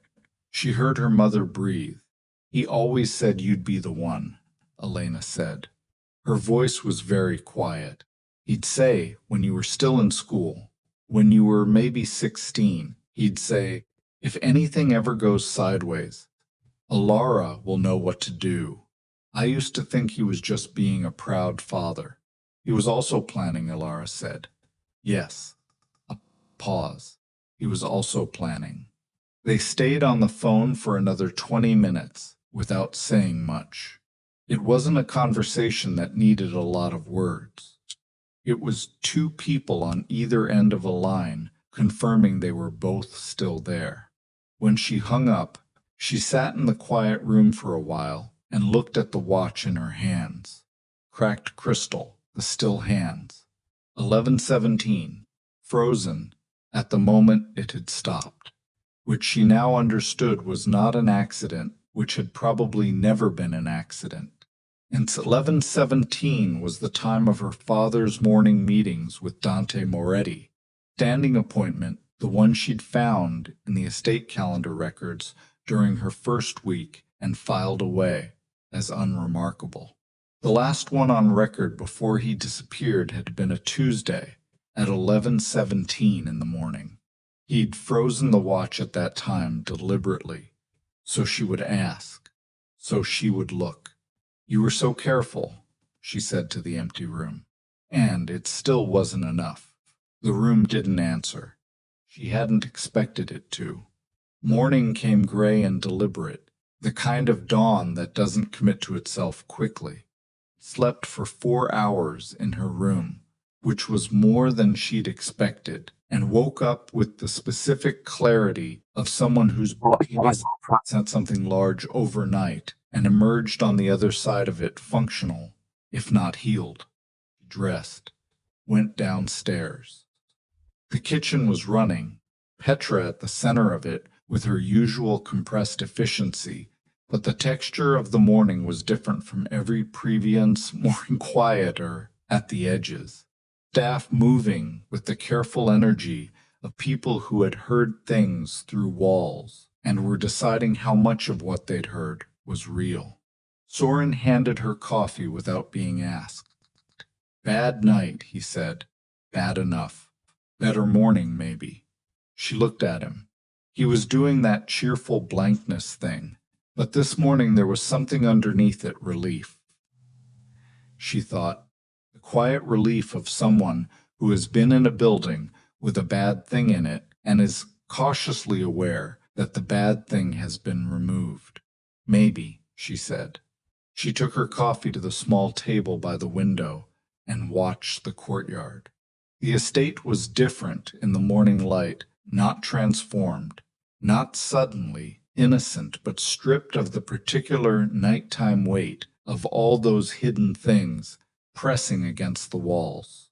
Still a large, complicated house with a complicated history, but no longer a house that was actively lying to her. Dara came in at 8. She stopped when she saw Alara, looked at her for a long moment. I heard the broadcast, she said. Half the city probably heard the broadcast. Did it? Dara stopped. Did it work? It worked, Alara said. Dara sat down across from her. She put both hands flat on the table and looked at them. She was a woman who had spent 11 years making herself small in this building, who had helped Marcus Voss pull the thread that unraveled everything, and then spent 3 years living with the guilt of not knowing if she'd helped in time, and the expression on her face right now was the expression of someone feeling the specific dizziness of a weight lifting that you'd been carrying so long. you'd stopped noticing it as separate from yourself. Your father, she said. He was a good man. I know that's a strange thing to say given all of it, but he was. He talked about you. Alara looked up. He did, Dara said. Not often. He wasn't a man who talked about his family in this place, because this was not a place where you wanted to bring in things that mattered to you. But sometimes when it was late, and we were both working past hours, he'd mention you. He said you had his stubbornness and your mother's sense, and that the combination was going to make you either very successful or a significant pain in everyone's neck. Ilara almost smiled. Both, probably, she said. Both, Dara agreed. Probably. The captains convened at 10 o'clock in the estate's formal meeting room, a room Alara had never entered. She wasn't in it. She didn't need to be. Her father's documents were in there and the evidence, and 3 senior men of the Morty Council who had spent their careers understanding when something was over. Ray found her in the administrative room at 10:15. He looked like a man who had been awake for 30 hours, which he probably had. The torn jacket from the night before had been replaced, but his face was carrying everything that had happened since the lights went out, the exhaustion of it, and something else underneath, complicated aftermath of a long deception reaching its end. I want to explain, he said. You already explained. Last night, I explained what I did, not why. She looked at him. All right. He sat down across from her desk, put his forearms on his knees, and looked at the floor for a moment. I came to this organization 12 years ago. I was 23. I'm not going to make that sound more complicated than it was. I came in clear-eyed about what it was, and I chose it, and I benefited from it. That's true, he looked up, but there's a version of this organization that operates on a code that isn't nothing. Dante runs it that way. There are things he won't do, and people he won't hurt, and lines that don't move. I believed in that version. And Lucien was dismantling that version from the inside, quietly for years, selling it off piece by piece to people who had no code at all. He paused. When I figured out what he was doing, I had a choice. I could stay quiet and keep my position, or I could help Dante stop it without being able to tell Dante directly, because I couldn't verify who in the building was feeding Lucy information. So you fed Dante small things he could use without the source being traceable, including the information about your father's archive. I found the file during a routine records audit 18 months ago. I didn't open it. I just noted it existed and made sure Dante knew. Studied him. Why didn't you get the key to me sooner? You had it, because 6 weeks ago, Lucien had one of the maintenance staff transferred suddenly, a man who'd been loyal to Dante for 9 years. No explanation. That told me Lucien had a new source inside, someone closer than before. I didn't know if it was someone on your corridor. If I'd passed you the key and been wrong about the surveillance, Lucien would have had everything he needed to move immediately, and we wouldn't have had the captains in place yet. She absorbed that. You were managing the timing, she said. Badly, he said. It almost got you killed. She considered him. 12 years. The choice he'd made. The long, unglamorous work of feeding small pieces of truth to the right person at the right time and hoping the architecture held long enough to matter. Didn't, she said finally. Get me killed. He nodded. That was apparently all she was going to give him right now. He seemed to understand it was more than nothing. He stood up. The debt clearance documentation will be processed today. You'll have it before end of week. And the formal record on my father? Council will issue a formal statement of his status within the organization, correcting the record, documenting what he did. Rafe looked at her. It won't be public. The organization doesn't make public statements, but internally, in every record that matters, his name will be right. She nodded. He left. She sat at the desk alone and turned the watch over in her hands one more time, and then she put it in her jacket pocket. And for the first time since she'd found it in her father's drawer 6 weeks ago, she stopped holding it like she was afraid to set it down. Dante came to find her at noon. He looked the way she'd come to understand. He looked when he'd been handling difficult things that for several hours contained, but at a different kind of cost than his baseline containment, the specific look of a man who has been making necessary decisions that he doesn't find easy and isn't pretending otherwise. Council has made its determination, Easy said, and Lucien will be handed to parties outside the organization.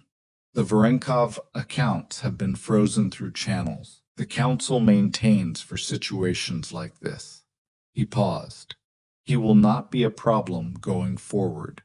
She understood what that meant and did not ask him to say it differently. The organization, she said. What happens to it? Continues. Under the code it was supposed to operate under. He looked at her steadily. I know that's not a satisfying answer. This is not a clean world, and I'm not going to tell you it becomes one. But the thing Lucien was building the handover, the dismantling that's finished. She nodded. Your family's debt is formally dissolved as of this morning, he said. I've had the legal documentation prepared. Your name is clear. Your mother's name is clear, I know, Rafe told me. There's something else. He reached into his jacket and produced a small envelope, not legal-sized, personal-sized, the kind you'd use for a note. He held it out to her. Your father asked me to give you this, if things went the way they went. I've been carrying it for 6 months. She looked at the envelope. Her father's handwriting on the front. Just her name. Laura. She took it, did not open it. When did he give this to you? She said. The day before he disappeared. He came to a meeting we'd scheduled, and at the end of it, he put that on my desk and said, if anything happens and Alara finds her way to you, give her this. Dante's voice was even, but the evenness was deliberate, something managed rather than natural. He also told me that if anything happened to him and his family was left with consequences, I was responsible for making it right. He said it very plainly. He wasn't angry about it. He was just stating it the way he stated things. And the debt, the one Lucien manufactured. I should have caught it sooner. When Lucien put it in motion 6 weeks after Marcus disappeared, he stopped. I was in the early stages of understanding what had happened. I missed it. By the time I saw it, you'd already received the notice. He looked at her. I'm sorry for that. She looked back at him. My father trusted you, she said, for a long time. I spent the past 2 weeks trying to figure out if that was a mistake. And she thought about the corridor's floor where he'd sat beside her without telling her to get up. She thought about the broadcast room door open behind her while he kept Lucien in the corridor. She thought about a man who had kept a promise to a dead friend for 6 months, carrying a small envelope in his jacket, waiting. He wasn't wrong, she said. Dante nodded once. What will you do now? He said. Go home. Be with my mother. Figure out what comes after. She looked around the administrative room, the desk she'd worked at, the folders, the window onto the courtyard. I'm not staying the year, I know. The contract has the proration clause. Keep the full amount, he said. The clause was a formality. You've more than earned it. She looked at him. That's not. "It's not charity," he said. "It's what your father would have been owed if he'd lived to complete what he started. Consider it that." She didn't have an argument against that framing, which she suspected was exactly why he'd used it. "There's one more thing," he said. He reached into his jacket again. He'd clearly prepared for this conversation in advance, which she found unexpectedly moving, and produced a small folded document. He set it on the desk in front of her. She opened it.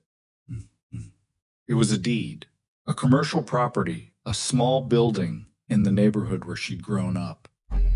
3 blocks from where her father used to take her for breakfast on Saturday mornings, a storefront that had been sitting vacant for years. "Your father talked about opening a business," Dante said, "for as long as I knew him. A small one, something that would be his. He described it to me in enough detail over enough years that when this situation developed, I bought the property, in the event it ever became appropriate." He paused. "It's in your mother's name, or yours, whichever you both decide." Stood very still looking at the deed. The street name was the one she thought it was.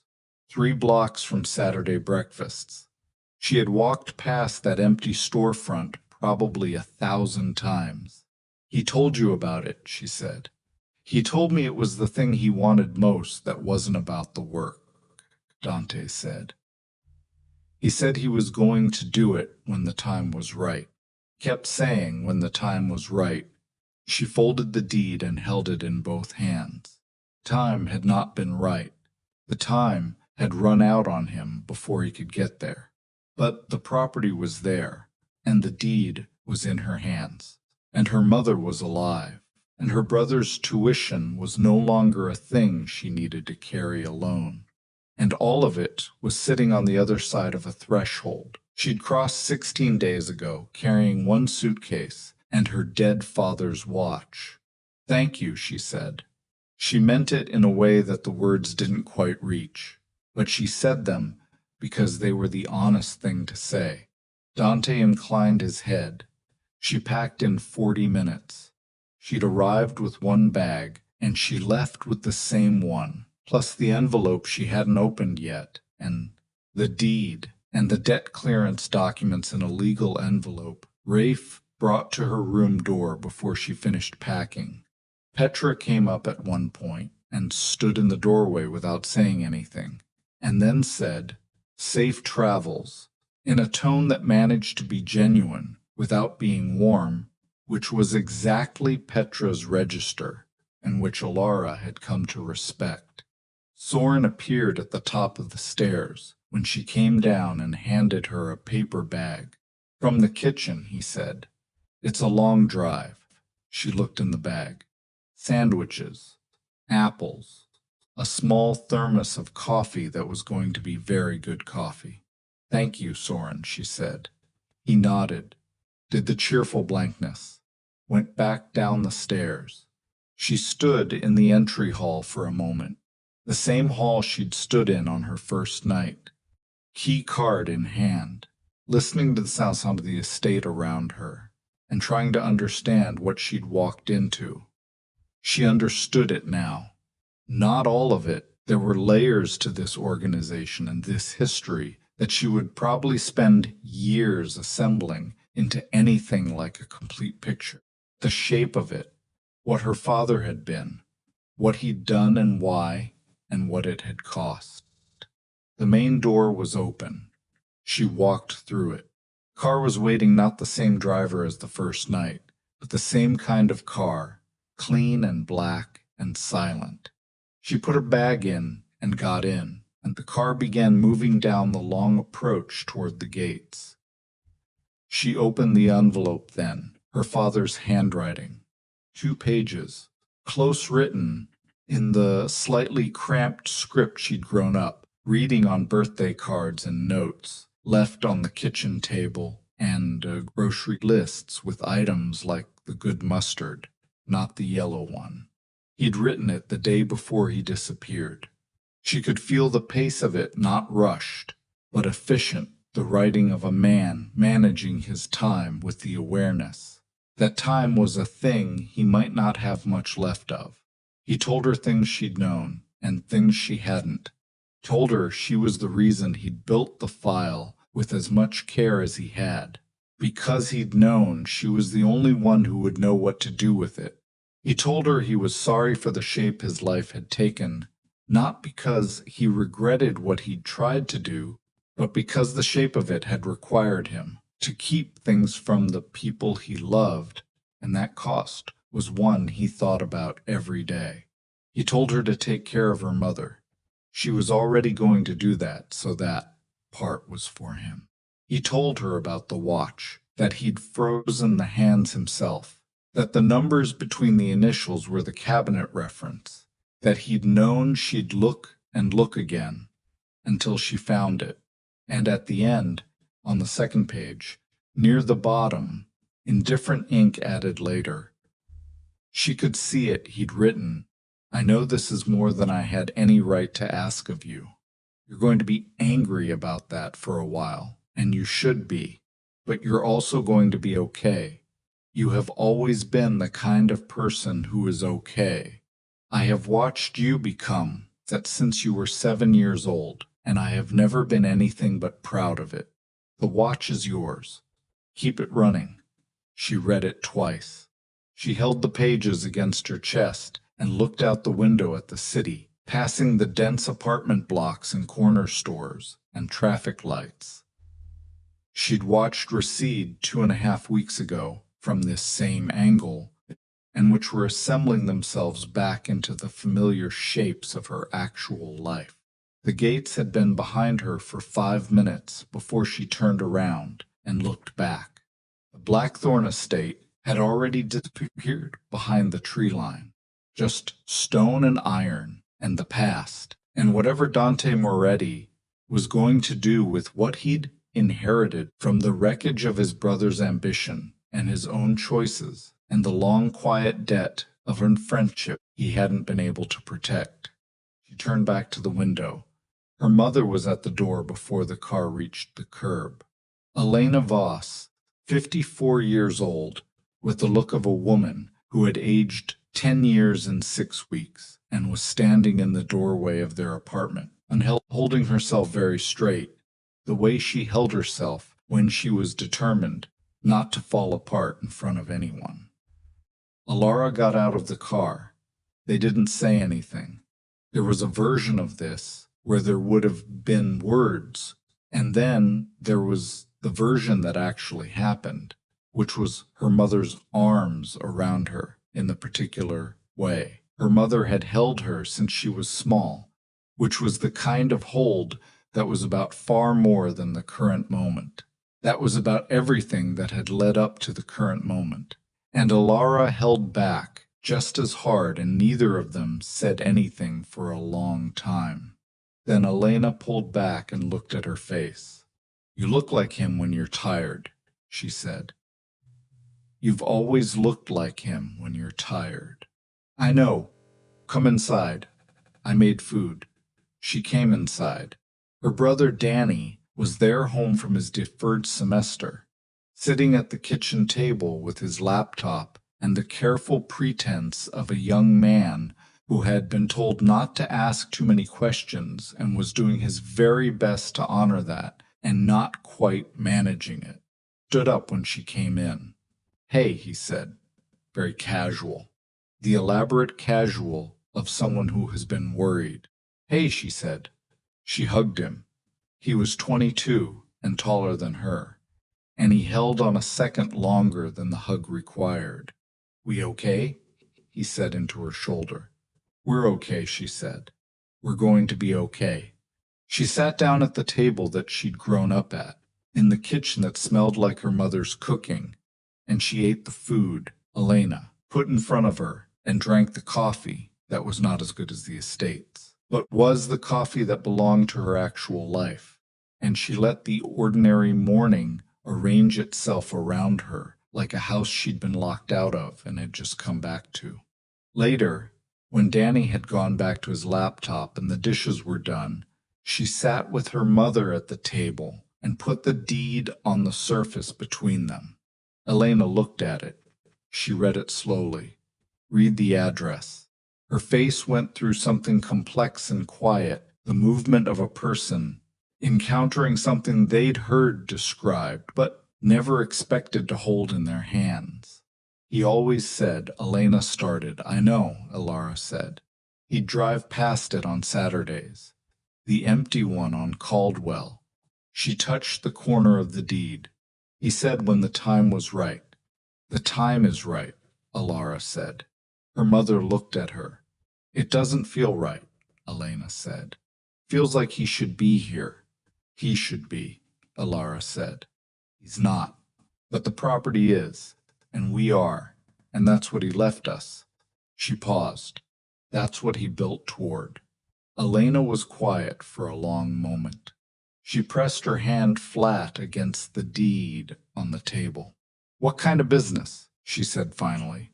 Not asking Elara to decide. Asking the way people ask questions when they need to start imagining a future they'd given up on.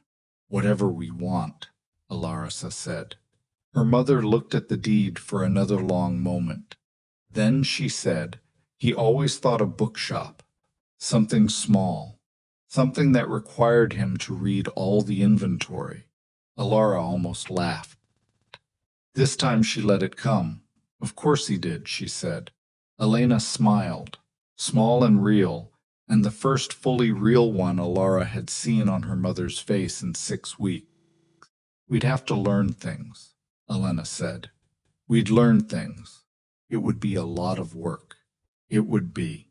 Her mother looked at her across the table, at her daughter, who had gone into that building with one suitcase and come back with a deed and a dead man's watch, and whatever it was that experience like that leaves in a person not hardness exactly, but a kind of knowledge that takes up space, that changes the way you hold yourself in rooms. He was right about you, Elena said. Elara looked at her mother. He said you'd know what to do, Elena said. And you did. Elara looked at the table, at the deed under her mother's hand, at the watch she'd set beside the salt shaker when she sat down, its cracked crystal catching the kitchen light, its hand still, small etched numbers, still sitting between the initials she'd grown up knowing and the secret she'd had to lose, her father to find. She picked it up. She was going to get the crystal fixed. She was going to have the mechanism serviced. She was going to wind it and set it to the correct time and put it on her wrist. And it would run, and the hands would move, and 11:17 would just be a time of day again, not a code, not a clue, not a frozen moment from a life lived in careful secrecy, just the time in the late morning when the coffee has cooled enough to drink, and whatever work you need to do is already underway. She turned it over and set it face up on the table and looked at the still hands. Outside the kitchen window, the city was doing what cities do, moving, making noise, entirely indifferent to the small specific weight of individual lives, cars and voices, and the particular daytime density of a world that hadn't stopped while she was gone. She was 26 years old. Her father was dead. The man who had ordered it would not walk away from the consequences. The debt that had never been hers was cleared, and the evidence her father had built with the last months of his life had done what he'd built it to do. And somewhere on Caldwell Street, 3 blocks from where they used to eat Saturday breakfast, a storefront sat empty and waiting. She would not pretend it was enough. It wasn't enough. Nothing that happened in the Blackthorn estate, and nothing Dante Moretti could do, and no document and no deed would constitute enough in the equation of what her family had lost. But her mother was sitting across from her about a bookshop, and her brother was in the next room with his laptop and his whole uncertain future still intact in front of him. and the watch was on the table between them, and she was going to get it running. That was enough for today. That was what today was asking of her, and she was going to give it that, and tomorrow would ask something different, and she would give it that too. And that was how people who have been through something hard come out the other side of it, not in one transformation, not in a single moment of resolution, but in the small daily decision to keep moving, to eat the food that's in front of you, to fix the things that can be fixed, and to sit with the ones that can't, until they become something you can carry without being crushed. She reached over and covered her mother's hand with her own. Outside, the city kept going. Inside, the kitchen held them. The watch would run.